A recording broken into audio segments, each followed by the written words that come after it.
Welcome back to MGM Motors, you car life legends. Thank you for joining us once again. So, today's topic is one that I don't really know how we came across this. We briefly talked about this in the last video, saying that we'd be talking about this. So how we came across it was I'd watched a urban video with That's right, you Lenny watched and it with Bill, Lenny, yeah, that was and talking about it. they were driving a The bowler. Yeah.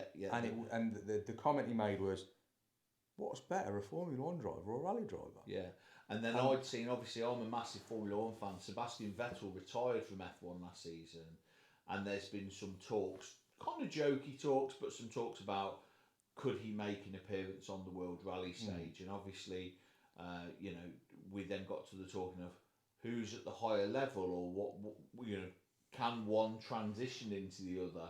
We saw Valentino Rossi ride bikes for years and transition. He did do a test for, I want to say Ferrari. I think he drove the Ferrari F1 car. Yeah.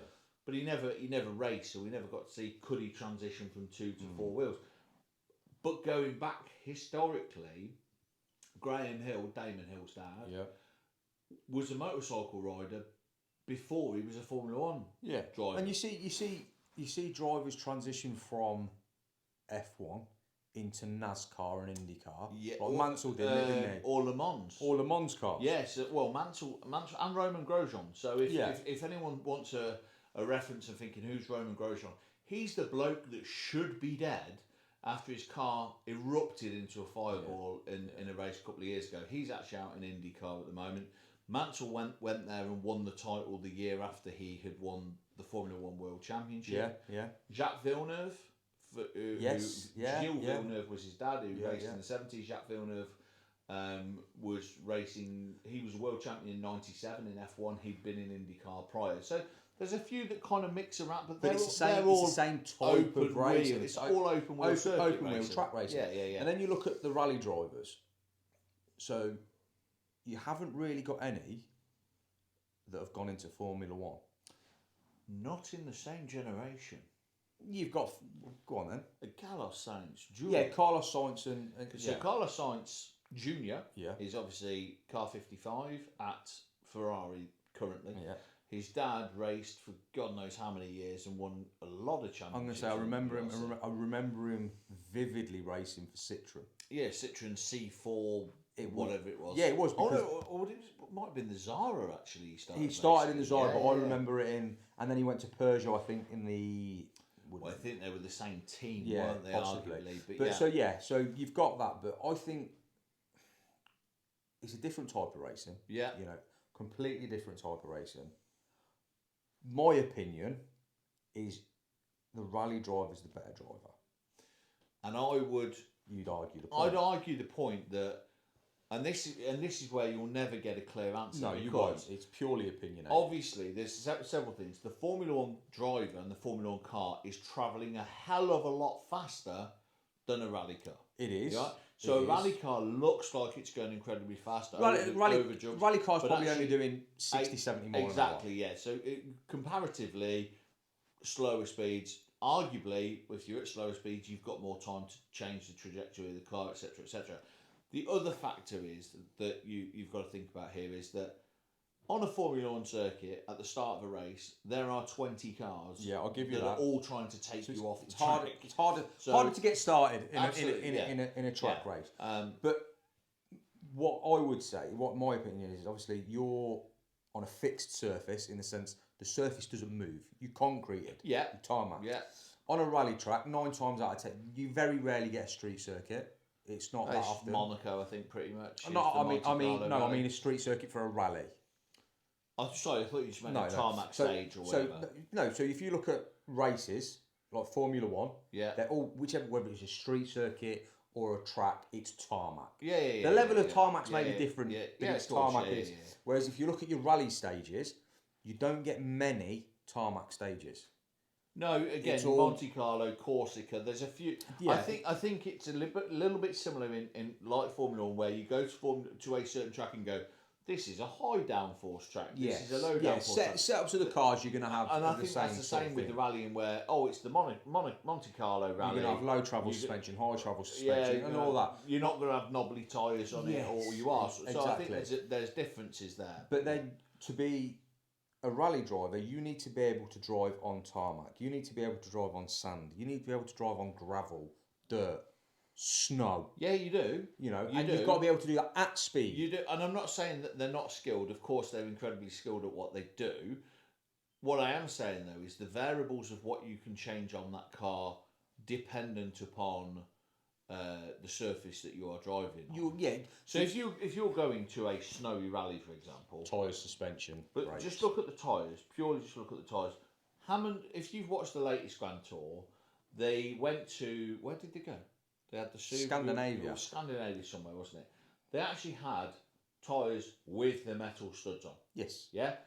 That aren't even legal to be used. Well, no, they obviously didn't buy them from, Quick Fit. Yeah. But they've had, but that's what I'm saying. You go to a rally and they go, right, okay, we're in snow, we need these. That means that makes the car behave as it should. In the same way, it's wet weather today at the Grand Prix, we'll put wet tyres on.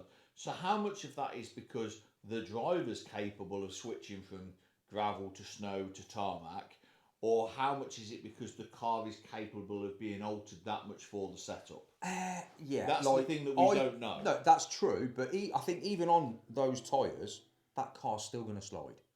But a lot. If you watch rallying, even when they're on the tarmac, they slide it anyway. Yeah, they do. So they do. That's their nature of the drive. And when you watch the F1, you will have different drivers. So Jenson Button, for example, if you remember Jenson, you'll all have seen him on Sky Sports now. He's pundit, world champion 2009, I think it was. Very, very smooth. Very smooth. And Carlos Sainz quite often sings smooth operator. They're very smooth on the wheel. You don't see multiple turning points. If you watch quite often, Lewis tends to be more aggressive on his turning. So quite often you'll see him take 2 or 3 turns at a corner to really try and get it to dig in. A lot of that obviously depends on the nose of the car, or how willing the car to turn in and all that sort of thing. Of course. But again, it's down to the driver. So if you look at how the car is set up, do they like a heavy front end? Do they like the car to be? Bottas, for example, always preferred a more balanced car. Lewis always preferred a lighter car on the rear end. So they slide around as well. So it's how much of it is down to setup as opposed to driver skill. And I'm not. They're all massively skilled. All super talented. They are. When Lewis has said this in Drive to Survive 5, and I'd never even thought of it, and it's quite profound what he said. He said there are only 20 of them that get to drive those cars. Yeah. And there are only 2 of them that get to drive for that team, for Mercedes. And there are 8 billion people in the world. Yeah, so they are massively small. They are percentage. hugely talented. Yeah, to get and there. I think, and with the rallies, I don't know how many cars. I mean, you've got privateer rallies. Yeah, you've got privateer rallies, but when you're talking top end, works rallies. Yeah. Again, there's not many. I don't think there's very many. I think rallying's more accessible than Formula One. Because of that privateer, I tell you what, without talking to someone about the costs involved, I wouldn't like to say that. Because when I talked to Chris about him entering, he used to race in the Elite Trophy, and he'd tell me it was £500 race entry fees for a weekend and tyres and this, that, and the other. On his car, duct tape, hell of a lot of duct tape. Put it in a wall and had to duct tape it all back together for the second and third heat. Well, it wasn't. It was because you didn't have any parts to fix it. It was miles from home. Yeah. But ultimately, grassroots motorsport, is rallying any more accessible than I'd argue it possibly isn't, because actually if you rallying, if you do rock up and go, right, I'm here to do this rally today, it's mainly gravel and I've got the wrong tyres. I've got the wrong tyres. You've got 4 or 5 different sets of tyres, whereas if you I'm here in the Elise Trophy, it's slicks and off you go. Well, maybe 2 sets of tyres, maybe a set of rains and a set of wets, a set of dryers worth. But so again, I don't know if you can. We'll ignore accessibility. But I think accessibility is important, because I think how did people like Lando Norris get to Formula One, Max Verstappen? Are they the best in the world? They're the best in the world that we know about, that we've seen. But is that because they're the best, or because they've had the financial backing? Now, if you hear, if you hear most Formula One story, people telling them how they've tried to get into racing, And if you go and watch Archie Hamilton racing as well, because Archie, he's just signed, I think, to race for Porsche again. But you have to put a lot of money in yourself at the lower levels to get yourself to that level. So you need a big financial backing. You've got to have the backing. Absolutely. And there's a film, and I made you watch Rush, didn't I? I've watched Rush, yeah. So if you look at the film Rush, okay, Rush is about the 1976 F1 season, which is Niki Lauda and James Hunt, both sadly no longer with us. Niki Lauda's dad was a businessman and refused to support his son driving cars around a racetrack. Niki Lauda backed himself that much. He went to a bank and got a business loan of some sort, backed himself and bought his way into the BRM race team, and then got a seat at Ferrari following that. So even back then in 1976, people were having to buy their way into the sport. Yeah. And when you look at Nicholas Latifi or what was the Russian guy? Mazepin, sorry. Nikita Mazepin, because he used to just spin all the time. You know, at that level, the reason he got into the Haas and got the drive in Formula 1 was not because he was the most talented person out there. It's because he had a shed load of cash to back the team. Yeah. And, you know, the same with Nicholas Latifi. Stayed at Williams for 3 or 4 years, doing nothing, consistently at the back of the grid, consistently putting the car in the wall or breaking down or whatever. Hadn't moved the car forward at all, but he was financially paying to be there. Yeah. So I'd argue that we sometimes maybe don't see the best talent that's out there because it doesn't get through because it's not got that finance. And that's the same, I think, in any sport, isn't it? You know, if you look at you know, we all know someone. We've all got football friends, as they used to say in the in-betweeners, that I had trials with this team or I had trials with that team. We've all got people like that maybe they could have made it. Maybe they could have been the next Ronaldo or Messi or whoever, or Hamilton or Verstappen or whatever. And it hasn't happened for them. And you don't know, is that because they're a victim of circumstance, or is it because of finances, or whatever it might be? We have gone off on a tangent. Well, we haven't, because again, But we're not talking about which is the better driver. Well, I don't think you'll ever get a true answer of which is the better driver. I don't think. You know, what you'd have to do is you'd have to put both in each other's car and see who did best. From a fitness point of view, I don't know. You know, from a fitness point of view, I would definitely agree with what we've just said in the sense that I think the Formula 1 drivers are fitter. I think they probably need to be. I mean, because, like you say, when it comes to G and the sensations they're feeling, driving a Formula 1 car, I imagine is a lot like being in a fighter jet. I don't think the Gs are quite as. No, they're not quite as severe as that, but they are. They're up there 5, 6, 7 Gs. I think 4 to 5 is probably the biggest Gs they put, I believe. But yeah, that's still a lot. But I don't know how much G a rally car's pulling when it's whipping through the air off a jump. Exactly, you know, it's not only that, is it? So if you look at the way, we go back to the track, it's forwards and they're not drifting round corners, are they? No, they're not. It's generally long straight corner, straight corner, straight corner. Yeah, agree. But it's the forward gears when you're braking and accelerating as well as turning. So, I'm not talking so much about the Gs now. But then if you look at a rally driver, I am talking about Gs. Yeah, if you talk about a rally driver, it's straight and it's drift one way, drift the other, and it's straight. It's corner. Yeah, jump corner. I think the other thing when we're talking about best driver. If you look back to the season where Hamilton and Verstappen crashed at Copse Corner, and you know one set of teams will go, that was Lewis's corner, another set will say Max was out on had the lead. Lewis didn't make the apex of that corner, which is why they touched. Max could have given him more room, but it's Max, so he didn't. They touched, he took him off. Yeah. The difference is there was no one in that car with Lewis Hamilton or with Max Verstappen saying, "You've got brake, easy right, over jump." Brake. Also, they're on their own. It's all on. I am kind of conceding a little bit here. Also, they're not on the track on their own.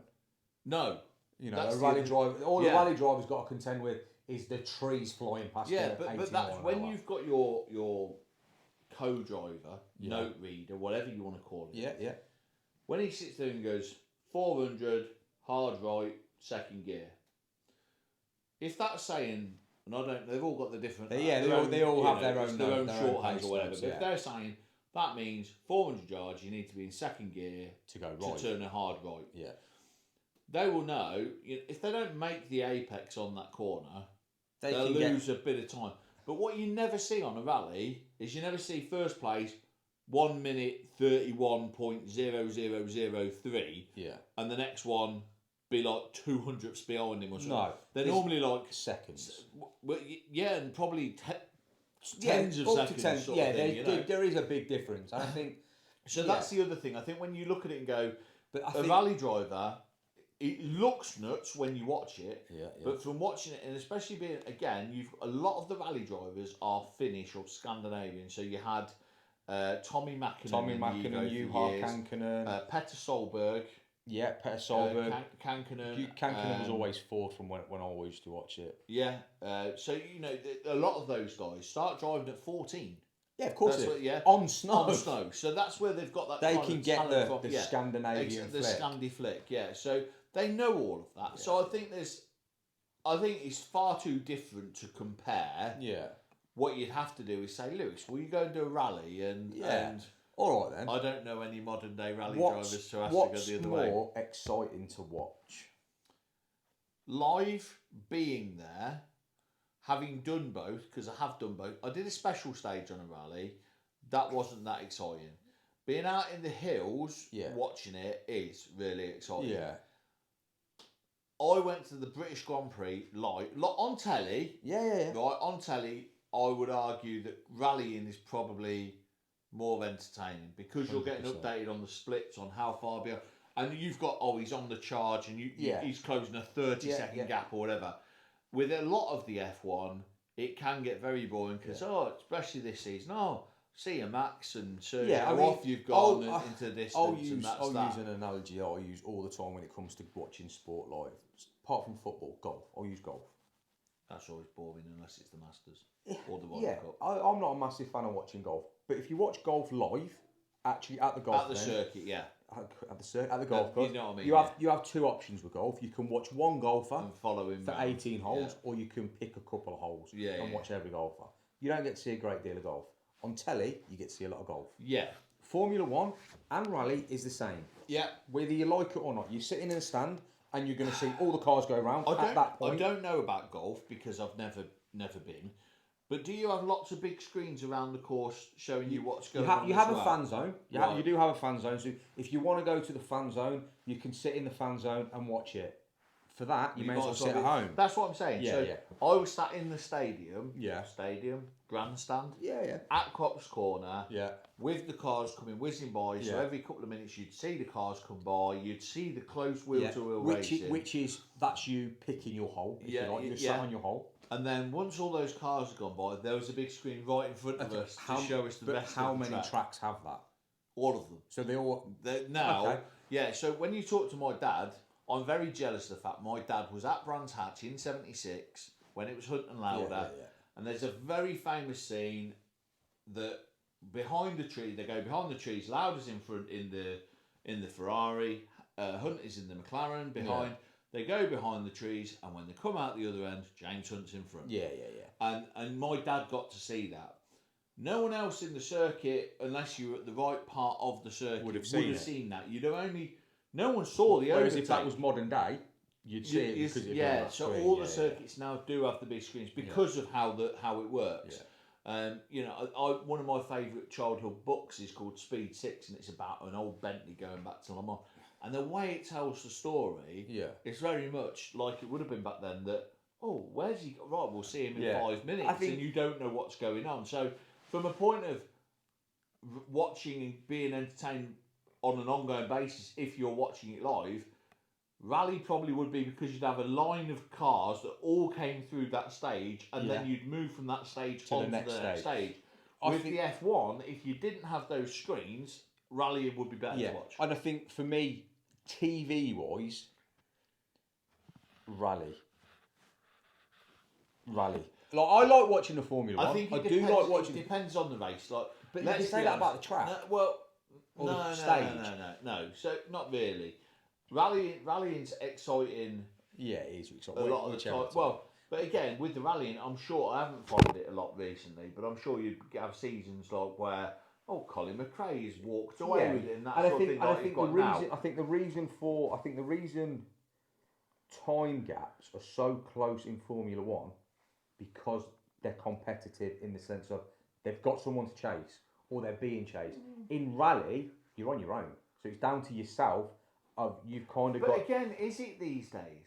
Like, how much contact do those guys have on the radio? No. Oh, on the radio, yeah. Right. So now Lewis has got Bono in his ear going box, or it's hammer time or whatever. What have I don't know. Have the rally drivers got their pit crew talking to them or not? They never used to. I don't know. They do, but they will only have the information from the people that have already gone out. They ain't gonna have the information. So, for example, Billy Bob Thornton's 3 seconds in front of you. Yeah. Because he's already gone out. He's completed the stage. But you won't have the live timing like you've got in the F1. Won't have that. So you'll only know it between the stages. So you're competing purely on your own. And I think that's why the gaps are so much different. I think when you look at the gaps, 9 times out of 10 when the gaps are different and then over more than 3 seconds, there's been a crash. It's because someone's bust a wheel or whatever, or they've got in a ditch or whatever. But if you're driving on your own, you'll drive so fast. Yeah. Someone's up your arse. Yeah, drive fast. Yeah, that's normal driving on your own. Yeah, no, I'd agree with that. And I think that's why. Yeah.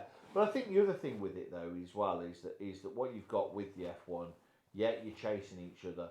I think with the rallying, you've gone out, and unless you don't know how much damage your car's got at different points, you might be nursing the car a bit more. I don't know if you do have the pit crew coming back to you going, right, the car's saying it's running too hot. I don't think they have that level in. And if they don't, whereas in the F1, Lewis, look after the tyres, back it off. I think what you've got to remember is, whilst, yes, they're the pinnacle of their sport, the rally car, it's still a road car. So I don't think... Well, it's not. It's not. But I don't think they have the level of computers that the Formula One cars have to give that information back. I don't know. But it's a debate that can go on for hours and hours and hours. But when you say which is the more exciting, if you were saying, right, what's more exciting, the Monaco Rally or the Monaco Grand Prix, I say the Monaco Rally every day because the Monaco Grand Prix is just a boring procession. If you start first, you're finishing first. Exactly, that. Whereas when you look at the British Grand Prix last year, and I know I was there, so it probably that I've got more of a memory. Yeah. It's become an iconic piece of commentary where Perez has run wide and he's come back on the track and through goes Hamilton. It's David. Yeah. And it was just the energy of being there with that, because that's the other thing, the crowd. So the rally crowd is never as large. The rally crowd's people like me and you with a shitty little 2-man tent camping in the fields in Wales. That's what it is. Yeah, absolutely. There's no stood on a corner like that. Exactly, yeah. Or lying in the hedgerow or whatever, you know. So it's not... It doesn't have the same from a live spectator point of view, the atmosphere at the Formula One will trump. Oh yeah, of course it will. Yeah. Unless it's a special stage when you're in a stadium. Yeah, but even do you know what? That was just a load of crap. Yeah, it is. Yeah, I was in Formula One, the Millennium Stadium, watching that, and we've got some cars coming around in a bit. Before that is the Saturdays or whoever it was, some shitty girl band. And, you know, the cars. They came in, you know, it was all so fake. That was the thing, it was almost felt fake, you know, and that's, I don't know, like I said, I enjoy both of them. Yeah. But you can, you know, I love going to touring cars. We're going to do touring cars a couple of times this year. And you know, they're the kind of shows I like going to, you know, seeing the cars, live action stuff. But guys, what's your favourite? Yeah, what's your favourite motorsport? Yeah. We haven't even. Has to be 4 wheels, not 2. If it's 2, you're wrong. No, you're not wrong. MotoGP special to watch, but that's you know, a different talent. It is, far more than either of us have got. Yeah, exactly. Yeah. But yeah, what's your best favourite motorsport, and which do you think's the best talented drivers? Let us know. Yeah, guys. Thanks for watching. See you next week.